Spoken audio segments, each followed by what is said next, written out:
কেল্লা আওরঙ্গাবাদ বা লালবাগ কেল্লা দেশে মুঘল আমলের একমাত্র নিদর্শন। বুড়িগঙ্গার কোল ঘেঁষে কালের সাক্ষী হয়ে দাঁড়িয়ে আছে প্রায় 400 বছর ধরে। লালবাগ দুর্গের অন্যতম আকর্ষণ পরী বিবির সমাধি, প্রত্নতাত্ত্বিক জাদুঘর, দরবার হল, হাম্মামখানা এবং 3 গম্বুজ বিশিষ্ট শাহী মসজিদ।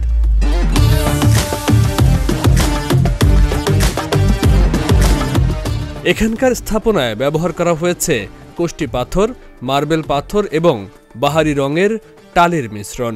প্রতিদিনই দেশি বিদেশি দর্শনার্থীদের পদচারণায় মুখর হয়ে ওঠে প্রাচীন ইতিহাস ও সভ্যতার এই নিদর্শনটি।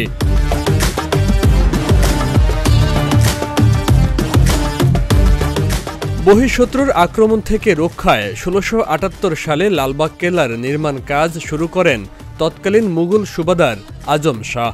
দুর্গের একটি মসজিদ ও দরবার হল নির্মাণের পরই মারাঠা বিদ্রোহ দমনে দিল্লিতে চলে যান সুবাদার আজম। 1 বছর পর তৎকালীন সুবেদার নবাব শায়েস্তা খাঁর উদ্যোগে পুনরায় শুরু হয় কেল্লার নির্মাণ কাজ। 1684 সালে নবাব শায়েস্তা খাঁর কন্যার মৃত্যুতে আবারও বন্ধ হয়ে যায় দুর্গের নির্মাণ কাজ।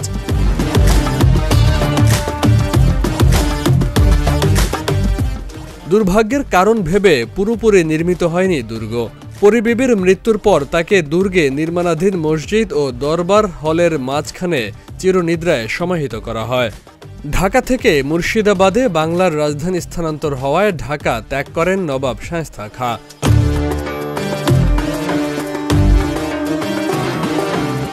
রাজকীয় এই মুঘল আমল সমাপ্ত হওয়ার পর পড়ে থাকে দুর্গটি।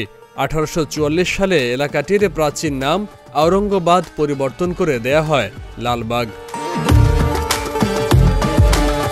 Channel S digital desk.